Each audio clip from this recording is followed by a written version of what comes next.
to begin with, the actual definition of creativity has in a way been colonized to a large extent by the other marketing disciplines, particularly advertising. And I think the definition of creativity in PR is markedly different. So if you think of the difference between sunlight and starburst, for one you have this big idea, this 13-week set-piece campaign where you go out with a big proposition and perhaps a lovely, shiny TV ad. But with PR, I think it's much more about smaller ideas that are more sustainable, that bubble away for a much longer period of time. And ultimately, you're probably looking to change behavior amongst a wider group of people. I think the other key difference is that creativity, as defined by other marketing disciplines, is often about what you tell people, what you say to people. It's very proactive, but it's very one way.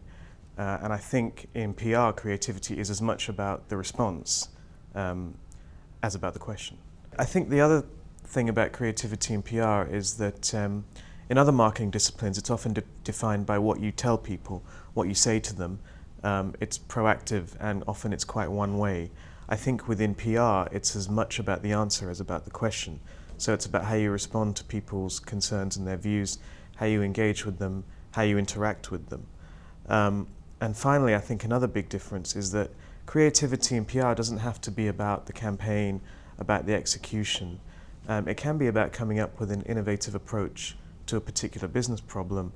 You know, some of the most interesting campaigns I've seen from public relations agencies, for example, are just really smart ways of getting around, for example, a crisis, a problem with government policy. I mean, that doesn't fit the conventional idea of what creativity is, say, in advertising, but I don't believe it's any less creative.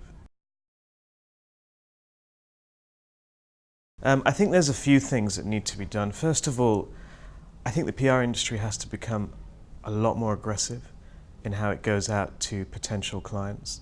I think this idea of waiting for a client to come to you and ask for ideas is just not going to work, particularly when there are so many other disciplines that are very skilled at selling, particularly advertising agencies. I heard the other day the point of view that clients don't buy big ideas, they're sold them. And I think that's pretty valid.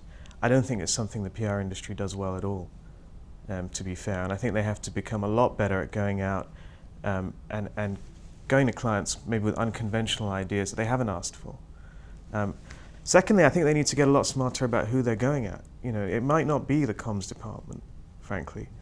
More and more, you know, it's the marketing guys that maybe have the money to spend on the more creative ideas. So you might need to get smarter about going after CMOs, for example. So I think a lot of it comes down to the process by which the PR industry goes out to the market. And one other thing is I think the PR industry has to get a lot better at hiring creative people. I think if you look at the advertising industry, creativity is just such a core part of the culture. You know, creatives run agencies in many cases. You don't really see that in the PR world, and I think the PR world suffers. Creativity is often, in PR agencies, it's in a box. It's like, yeah, we can be creative sometimes. Creativity has to be part of the whole offering from day one, and I think PR agencies have to do much better in terms of infusing a more creative culture throughout their entire model.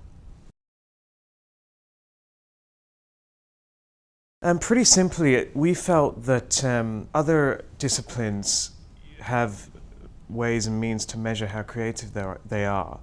The PR industry, we felt, lacked something along those lines. So we thought it would be a good idea to try and benchmark creative product in the PR industry. To do that, we came up with the Creative Index, and as you know, what it does pretty simply is it looks at around 25 award shows from around the world, including all the big PR award shows, whether that's our own Sabre Awards, whether it's PR Week, Asia Pacific PR Awards, the Cannes Lions. And what we've then done is crunch all of that data, weight it, and come up with the campaigns that we think are the most creative in the world, and the agencies that have done particularly well.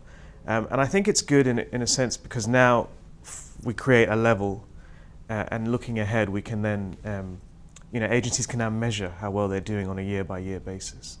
And I think that's important for the PR industry because previously there has been no measure of how creative an agency is.